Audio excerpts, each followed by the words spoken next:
Why does one Elasticsearch cluster feel lightning fast while another struggles with high CPU, slow searches, and unstable heap, even when they store the same data? A huge part of the answer is in two deceptively simple ideas: shards and routing. These choices determine where data lands, how many machines participate in a request, how much network traffic is created, and whether your bottleneck becomes CPU, RAM, disk, or coordination overhead. Think of it like choosing how to divide packages across delivery trucks. Send too many trucks for a small neighborhood, and you waste fuel on coordination. Send too few, and each truck is overloaded. In this video, we will go from your application request all the way down to the kernel and hardware to understand Elasticsearch shards and routing deeply. A shard is a unit of storage and search execution in Elasticsearch. But here is the key: an Elasticsearch shard is actually a Lucene index under the hood. So when you create an index with multiple primary shards, you are really creating multiple independent Lucene indexes that together represent one logical Elasticsearch index. Think of a large warehouse that stores inventory. Instead of one massive room, you divide it into multiple storage rooms. Each room has its own shelving, its own inventory list, and its own workers. That is exactly what shards are: independent storage and search units. More shards can increase parallelism because multiple shards can be searched simultaneously on different CPU cores or even different machines. But they also increase overhead. Every shard carries metadata in the cluster state. Every shard needs file handles, memory structures for caching, and dedicated search threads. If you have 5 primary shards, you have 5 times the metadata, 5 times the file handles, and 5 times the per shard search execution cost. Shard count is not free. It is a multiplier on system resources. Primary shards and replica shards do not play the same role. Think of a post office that maintains an original ledger for incoming mail, plus carbon copies stored in separate buildings. The original ledger is where new entries are recorded. The copies are for reading and backup. In Elasticsearch, writes are coordinated through primary shards.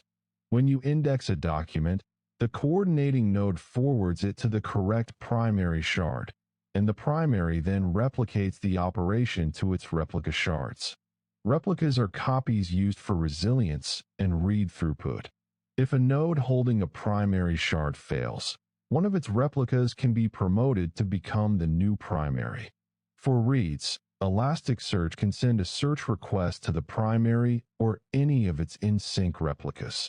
This means adding replicas can improve read throughput because more shard copies can serve concurrent search requests. But there are trade-offs. More replicas mean more storage because each replica is a full copy of the shard data.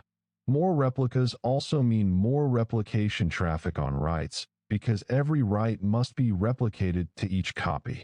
And the cluster must track and manage each replica during recovery and rebalancing. Replicas improve availability and read throughput, but they are not free. When your application indexes a document, how does Elasticsearch know which primary shard should store it? It uses routing. By default, routing is based on the document's _ID, unless you provide a custom _routing value. Think of a mailroom clerk who reads the address on each envelope and places it into a numbered bin. The routing value is the address, and the hash function determines which bin. Specifically, Elasticsearch hashes the routing value and maps it into a shard number. The official formula is shard number equals the hash of the routing value, modulo the number of routing shards, divided by the routing factor. The routing factor is the number of routing shards divided by the number of primary shards. Let me unpack that.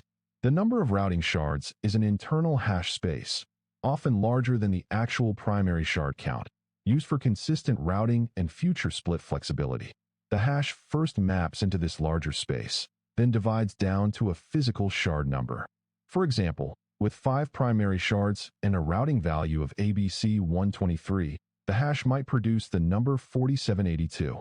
modulo the routing shard space, then divided by the routing factor. This maps to shard 2. Every time you index a document with the same routing value, it deterministically lands on the same shard.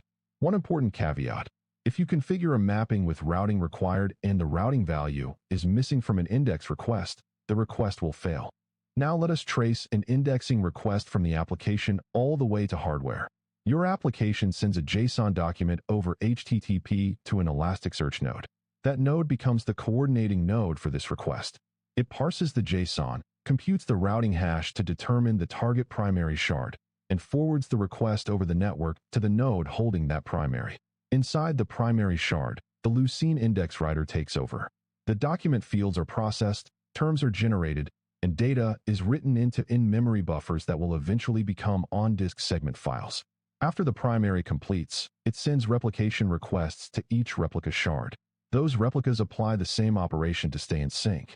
At the system level, this involves network socket system calls for sending and receiving data between nodes. The JVM performs user space processing for parsing, field analysis, and indexing.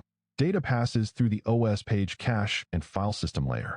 And durability operations like FSYNC ensure data reaches the physical storage device. The CPU cost includes JSON parsing, field mapping, and Lucene indexing. RAM is consumed by in-memory buffers, JVM heap structures, and OS page cache. Disk throughput and FSYNC latency determine write speed. And network bandwidth is consumed by both the primary forwarding hop and replica replication traffic. Routing determines which node does the work. Hardware determines how fast that work completes. Searching is where shard count really becomes visible. When a client sends a search request, the coordinating node must decide which shard copies to query. Think of a restaurant where the head waiter receives a customer's order and dispatches it to all kitchen stations simultaneously: the grill, the salad bar, the dessert station. Each station prepares its portion of the order, sends it back, and the head waiter assembles the final plate. In Elasticsearch, the coordinating node fans out the query to all relevant shard copies. This is the query phase. Each shard executes the query locally using its Lucene index and returns a lightweight result set, typically just document IDs and scores. The coordinator collects all these partial results and merges them into a global top K ranking. Then comes the fetch phase. The coordinator identifies which specific shards hold the top-ranked documents and requests the full document source from those shards. Finally, the assembled response goes back to the client. Here is the critical trade-off. If your index has 5 shards, the query fans out to 5 shard copies. If it has 50 shards, it fans out to 50. More shards increase parallelism, but also increase coordination overhead, network traffic, and the work the coordinator must do to merge results. For reads, Elasticsearch does not always hit the same replica. By default, Elasticsearch uses adaptive replica selection, or ARS, to choose which shard copy should serve a search request. Think of it like a taxi dispatcher who tracks which cabs are available, how long their current rides are, and how far away they are. The dispatcher sends the next customer to the cab that will pick them up fastest, not necessarily the closest one. ARS works similarly. It tracks metrics like queue time, service time, and response time for each shard copy. When a search request needs shard 0, ARS picks the copy, whether primary or replica, that is estimated to respond fastest. This improves search latency across the cluster because busy or slow nodes are naturally avoided. But you can also influence shard selection. If your search includes a custom routing value, Elasticsearch can narrow the search to only the shard or shards that hold that routing key's data. Instead of querying all 5 shards, you might query just one. The preference parameter offers another knob. It can hint that repeated queries should prefer the same shard copy, which improves cache locality. The shard request cache is especially valuable for repeated heavy aggregation queries on indices that do not change frequently. Custom routing can be a massive optimization or a disaster. Let me show you both sides. Imagine a multi-tenant SaaS platform with 100 tenants. Most queries are scoped to a single tenant. Show me tenant X's dashboards, search tenant Y's logs. If you route documents by tenant ID, every document for tenant X lands on the same shard. When you search for tenant X, Elasticsearch queries only that one shard instead of all 5. Think of an apartment building where each floor stores one tenant's belongings. When tenant X needs something, the elevator goes to their floor. No need to search every floor. This dramatically reduces CPU usage, network fan-out, and search latency. But here's the footgun. If one tenant is much larger than the others, say tenant A has 50% of all data while the other 99 tenants share the remaining half, then tenant A shard becomes a hot shard. It holds far more data, handles more queries, and consumes more CPU, memory, and disk than any other shard. The cluster becomes imbalanced. Good routing keys have high cardinality, even distribution, and align with query patterns. Bad routing keys have low cardinality, skewed distribution, or do not match how users search. Elasticsearch also offers a routing partition size concept that can spread a routing value across a subset of shards rather than just one, reducing the risk of extreme hotspotting. Always measure distribution before committing to a custom routing design. Choosing shard count is a classic distributed systems trade-off. Think of the Goldilocks principle: too small, too big, or just right. With too few shards, each shard is very large. Recovery after a node failure takes a long time because there is a lot of data to copy. Rebalancing is slow. Search parallelism is limited because fewer shards means fewer concurrent search tasks. A single slow shard can bottleneck the entire query. With too many shards, you get a shard explosion. Every search fans out to dozens or hundreds of shard copies, creating a coordination storm. The cluster state, which tracks every shard's location and status, grows large and requires more memory on every node. Each shard has its own Lucene segments, file handles, and in-memory caches, multiplying overhead. Small shards are individually fast, but collectively expensive. Elastic's own documentation explicitly states there is no one-size-fits-all shard strategy. The right approach depends on your data volume, query patterns, hardware capabilities, and latency requirements. Common oversharding symptoms to watch for: high coordination CPU on search requests, many small shards with low utilization, unstable P95 or P99 search latency, frequent small segment merges, and memory pressure from too many active shard data structures. Let us zoom into the system internals. Why does shard count change CPU, RAM, and disk behavior so dramatically? Because every shard is a Lucene index with its own segments, files, caches, and execution context. More shards means more per-shard data structures multiplied across the system. At the JVM level, each shard contributes metadata to the cluster state stored in heap. Each search request creates per-shard search contexts and result objects in heap. Caches like the field data cache and query cache maintain per-shard entries. More shards means more heap pressure and more frequent garbage collection pauses. At the OS level, Lucene accesses index files through the file system. The OS page cache holds recently read file pages in RAM. With more shards, more files compete for page cache space. Cache eviction increases, causing more actual disk reads. A critical distinction: JVM heap and OS page cache are not the same thing. Heap is managed by Java's garbage collector for application objects. Page cache is managed by the OS kernel for file data. Elasticsearch needs both to be healthy. Starving page cache by giving too much RAM to JVM heap is a common misconfiguration. At the syscall level, Lucene uses map or read calls to access index data, and write followed by fsync-like operations for durability. More shards means more concurrent file access, more disk I/O requests, and more merge operations. Shard count is a systems-level multiplier. In distributed search, network is often the hidden bottleneck. When a search has no custom routing, the coordinating node fans out the query to a shard copy on potentially every data node.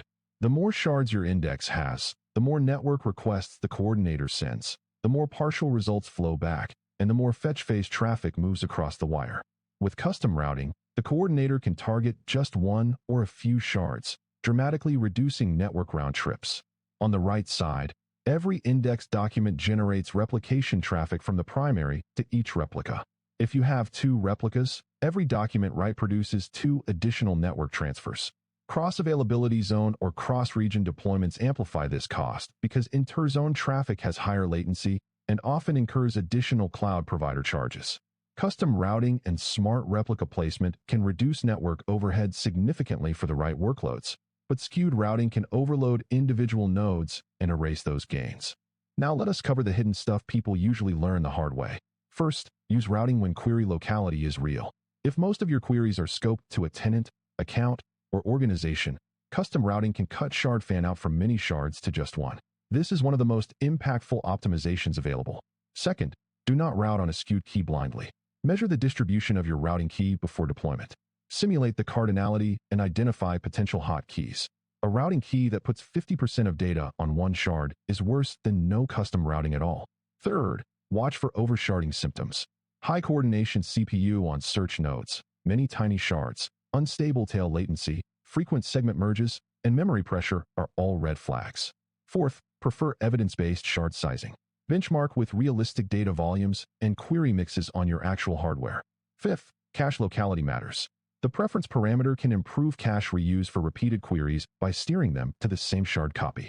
The shard request cache can dramatically speed up repeated aggregation queries on older, less changing indices. Sixth, routing correctness is critical. If you use custom routing during indexing, searches, gets, updates, and deletes for those documents may need the same routing value to target the correct shard. Missing routing on a get or delete operation can cause the operation to silently miss the document. The core model of shards and routing remains stable in modern Elasticsearch. Indexes are split into shards, documents are routed by hash, and reads are executed across shard copies using adaptive replica selection. But versions do matter. Recent Elasticsearch 9.x release lines continue to upgrade Lucene versions, which can affect segment format, merge behavior, and search performance characteristics even when the high-level shard model looks the same. Elastic's shard sizing guidance explicitly warns against oversharding and emphasizes that there is no universal best shard count. Before any major upgrade, review the breaking changes documentation carefully, and always benchmark your workload after an upgrade. What performed well on version 8 may behave differently on version 9 due to Lucene changes under the hood. Let us make this concrete with practical scenarios. Example 1. A multi-tenant SaaS platform stores logs for 100 tenants. By routing documents with the tenant ID, each tenant's data concentrates on one or a few shards. Searches scoped to a single tenant hit only those shards, reducing fan-out by 80 to 90%. The risk: if one tenant generates vastly more data, their shard becomes hot. Example 2. A global search that spans all tenants. Here, custom routing provides little benefit because the query must touch all shards anyway. Optimizations like result caching and replica scaling help more than routing. Example 3. Time series logging with daily index rollover. The shard count per daily index should match the data volume and node count. Older indices that no longer receive writes benefit from force merging and enabling the shard request cache. Example 4. A small 3-node cluster where someone set 20 primary shards per index. With 10 indices, that is 200 primary shards plus replicas. The cluster spends more time on shard management than actual search. Reducing to 3 to 5 shards per index immediately improves stability and latency. Here is the mental model. Shards define how data and work are partitioned across your cluster. Routing decides where a document lives and which shards a search request touches. On the right path, your application sends a request that gets routed to a primary shard, which replicates to its copies. On the read path, adaptive replica selection picks the best shard copy. Each shard executes the query locally, and the coordinator merges and fetches the results. That shard and routing design changes everything downstream: CPU work, heap pressure, page cache behavior, disk I/O, and network fan-out. In Elasticsearch, shard and routing design is not just indexing strategy. It is distributed systems performance engineering. Design shards for workload reality, not